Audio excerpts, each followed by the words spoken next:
Okay, we're going to read the next little story in this Riverside Literature series, Tales of the White Hills and Sketches by Nathaniel Hawthorne, written in 1889. The Ambitious Guest. One September night, a family had gathered round the hearth and piled it high with driftwood of mountain streams, the dry cones of the pine, and the splintered ruins of the great trees that had come crashing down the precipice. Up the chimney roared the fire, and the brightest room with its broad blaze. The faces of the father and mother had a sober gladness, and the children laughed.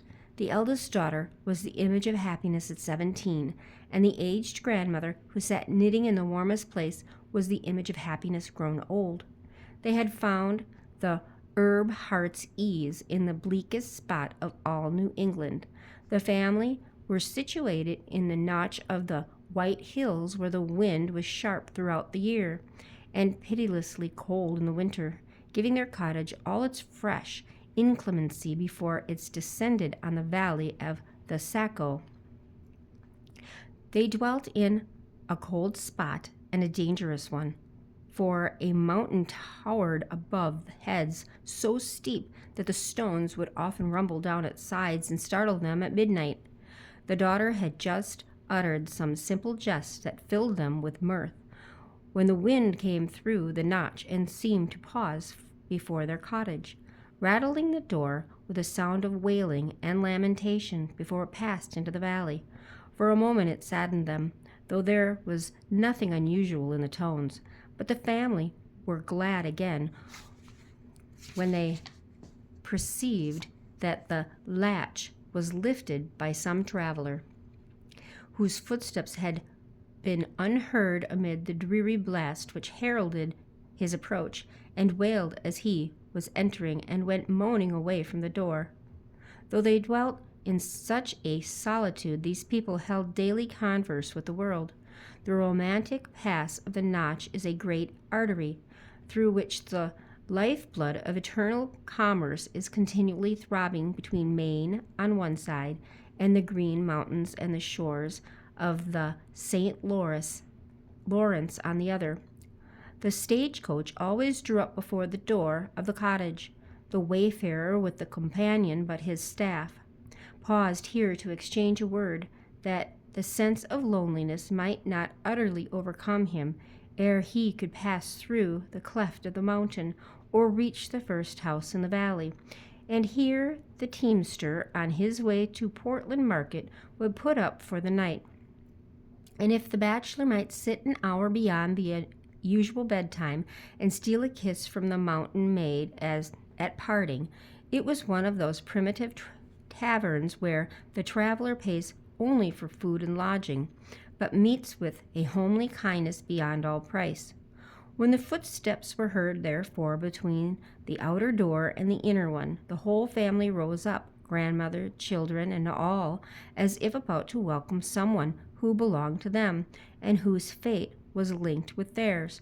The door was opened by a young man. His face at first wore the melancholy expression, almost despondency, of one who travels a wild and bleak road at nightfall and alone, but soon brightened up when he saw the kindly warmth of his reception. He felt his heart spring forward to meet them all, from the old woman who wiped a chair with her apron to a little child that held out its arms to him. One glance and smile placed the stranger on the footing of innocent familiarity with the eldest daughter. "Ah, this fire is the right thing," cried he, "especially when there is such a pleasant circle around it. I am quite benumbed, for the Notch is just like the pipe of a great pair of bellows. It has blown a terrible blast in my face all the way from Bartlett." "Then you are going towards Vermont?" said the master of the house, as he helped to take a light knapsack off the young man's shoulders. "Yes, to Burlington, and far enough beyond," replied he. "I meant to have been at Ethan Crawford's tonight, but a pedestrian lingers along such a road as this. It is no matter, For when I saw this good fire and all your cheerful faces, I felt as if you had kindled it on purpose for me, and were waiting my arrival. So I shall sit down among you and make myself at home."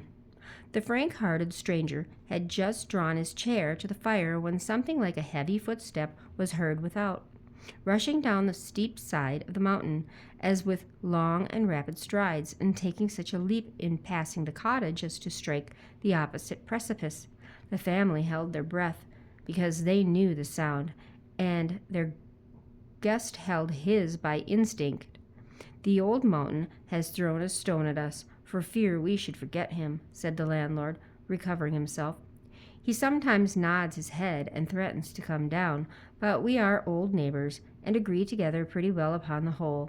Besides, we have a sure place of refuge hard by if he should be coming in good earnest."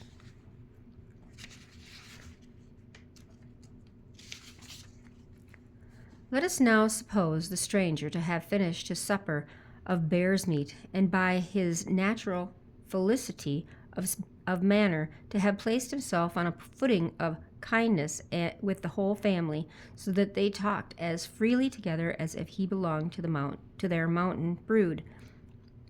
He was a proud yet gentle spirit, haughty and reserved among the rich and great, but ever ready to stoop his head to the lowly cottage door, and be like a brother or a son at the poor man's fireside. In the household of the Notch he found warmth and simplicity of feeling, the pervading intelligence of New England, and a poetry of native growth, which they had gathered when they little thought of it from the mountain peaks and chasms, and at the very threshold of their romantic and dangerous abode. He had traveled far and alone. His whole life, indeed, had been a solitary path, for with the lofty caution of his nature he had kept himself apart from those who might otherwise have been his companions. The family, too, though so kind and hospitable, had the consciousness of unity among themselves and separation from the world at large, which in every domestic circle should still keep a holy place where no stranger may intrude. But this evening a prophetic symphony impelled the refined and educated youth to pour out his heart before the simple mountaineers, and constrained them to answer him with the same free confidence. And thus it should have been. Is not the kindred of a common fate a closer tie than that of birth? The secret of the young man's character was a high and abstracted ambition. He could have borne to live an undistinguished life, but not to be forgotten in the grave. Yearning desire had been transformed to hope, and hope long cherished had become like certainty. That obscurely as he journeyed now, a glory was to beam on all his pathway, though not perhaps while he was treading it, but when posterity should gaze back into the gloom of what was now the present, they would trace the brightness of his footsteps, brightening as meaner glories faded, and confess that a gifted one had passed from his cradle to his tomb with none to recognize him. "As yet," cried the stranger, his cheek glowing and his eye flashing with enthusiasm, "as yet I have done nothing. Were I to vanish from the earth tomorrow, none would know so much of me as you." That a nameless youth came up at nightfall from the valley of the Saco, and opened his heart to you in the evening, and passed through the Notch by sunrise, and was seen no more. Not a soul would ask, who was he? Whither did the wanderer go? But I cannot lie till I have achieved my destiny. Then let death come. I shall have built my monument. There was a continual flow of natural emotion gushing forth amid abstracted reverie, which enabled the family to understand this young man's sentiments, though so foreign from their own. With quick sensibility of the ludicrous, he blushed at the ardor into which he had been betrayed. You laugh at me, he said, taking the eldest daughter's hand and laughing himself. You think my ambition as nonsensical as if I were to freeze myself to death on the top of Mount Washington, only that people might spy at me from the country round about, and truly that would be a noble pedestal for a man's statue. It is better to sit here by this fire, answered the girl, blushing, and be comfortable and contented though nobody thinks about us. I suppose, said her father, after a fit of musing, there is something natural in what the young man says, and if my mind hadn't turned that way, I might have felt just the same. It is strange, wife, how his talk has set my head running on things that are pretty certain never to come to pass. Perhaps they may, observed the wife. Is the man thinking what he will do when he is a widower? No, no, cried he, repelling the idea with reproachful kindness. When I think of your death, Esther, I think of mine too. But I was wishing we had a good farm in Bartlett or Bethlehem or Littleton or some other township round the White Mountains, but not where they could tumble on our heads.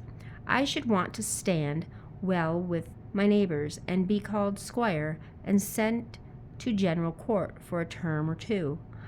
For a plain, honest man may do as much good there as a lawyer. And when I should be grown quite an old man, and you an old woman, so as not to be long apart, I might die happy enough in my bed, and leave you all crying around me. A slate gravestone would suit me as well as a marble one, with just my name and age, and a verse of a hymn, and something to let people know that I lived an honest man and died a Christian. There now, exclaimed the stranger, it is our nature to desire a monument, be it slate or marble or a pillar or granite or a glorious memory in the universal heart of a man. We're in a strange way tonight, said the wife, with tears in her eyes. They say it's a sign of something when folks' minds go a-wandering so. Hark to the children. They listened accordingly. The younger children had been put to bed in another room, but with an open door between, so that they could be heard talking busily among themselves. One and all seemed to have caught the infection from the fireside circle and were outvying each other in wild wishes and childish projects of what they would do when they came to be men and women. At length the little boy, instead of addressing his brothers and sisters, called out to his mother. I'll tell you what I wish, mother, cried he. I want you and father and grandmom and all of us, and the stranger too, to start right away and go and take a drink out of the basin of the flume. Nobody could help laughing at the child's notion of leaving a warm bed and dragging them from a cheerful fire to visit the basin of the flume, a brook which tumbles over the precipice deep within the notch. The boy had hardly spoken when a wagon rattled along the road and stopped a moment before the door. It appeared to contain 2 or 3 men who were cheering their hearts with the rough chorus of a song which resounded in broken notes between the cliffs.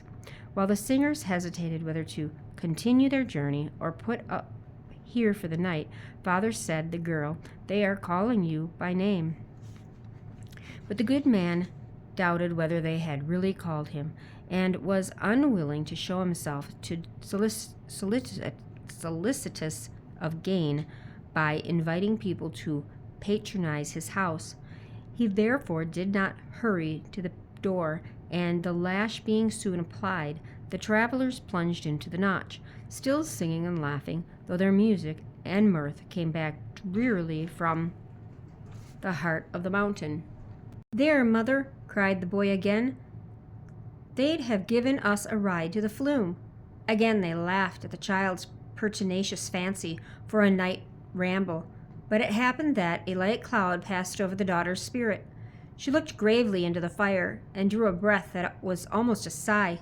It forced its way in spite of a little struggle to repress it.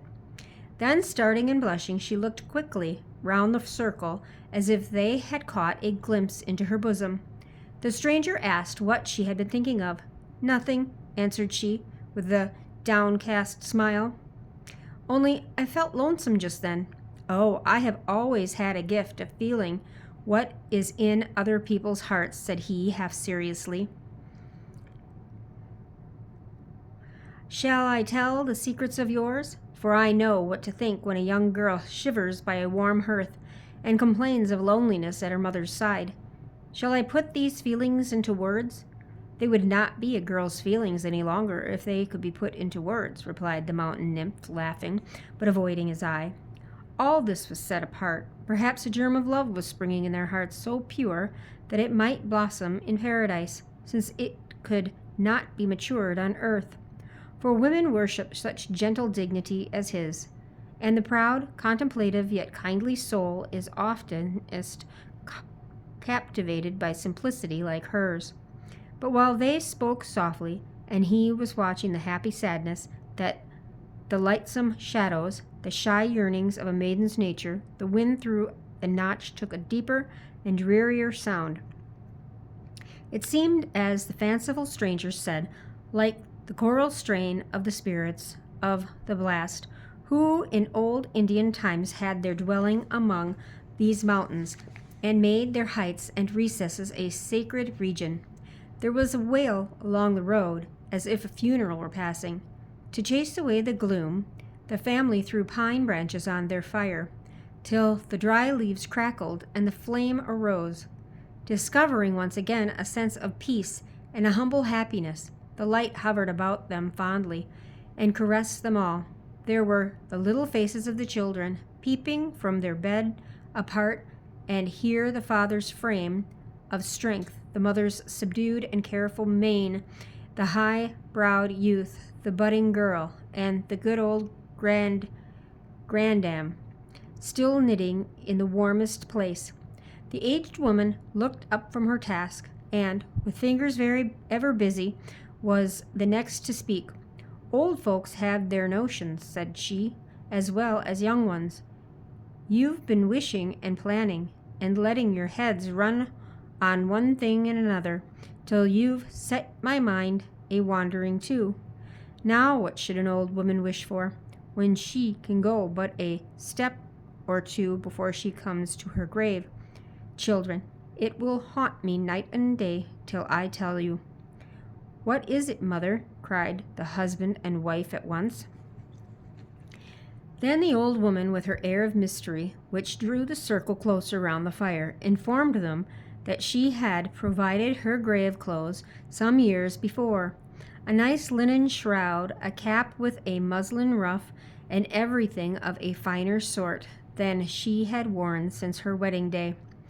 But this evening an old superstition had strangely recurred to her.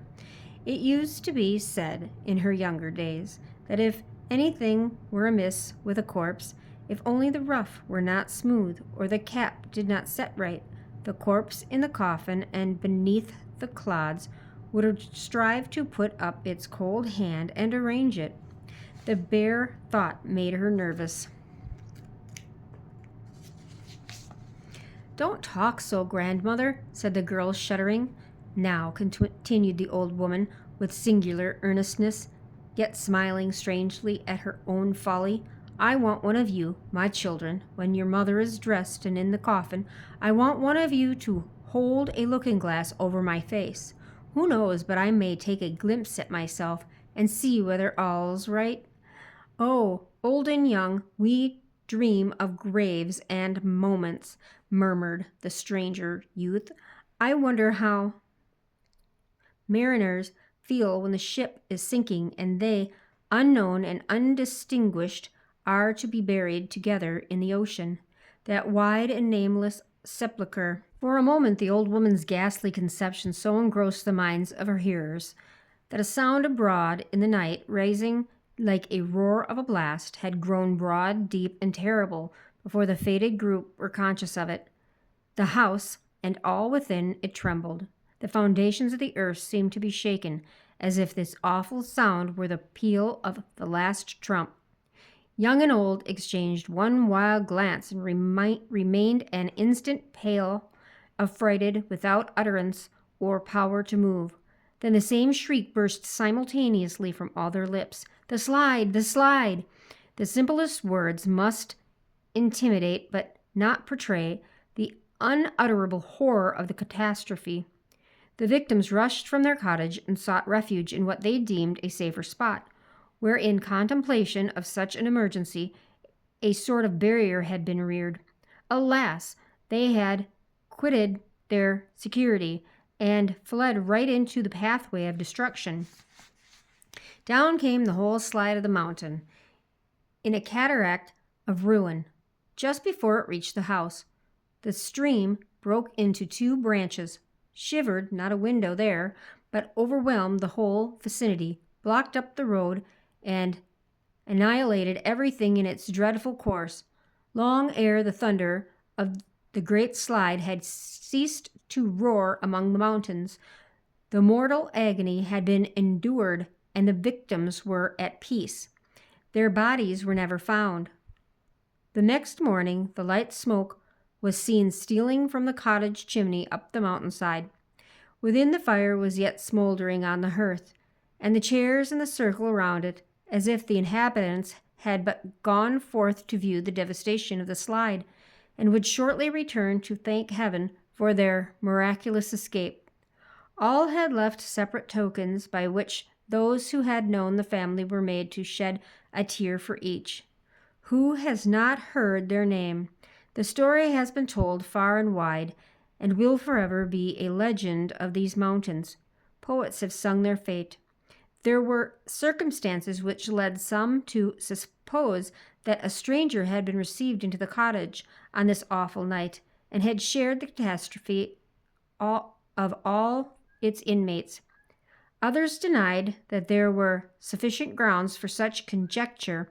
Woe to the high-souled youth with his dream of earthly immortality, his name and person utterly unknown, his history, his way of life, his plans, a mystery never to be solved, his death and his existence equally a doubt. Whose was the agony of that death moment? Well, that was the end of that one. We'll do another one another time. Bye.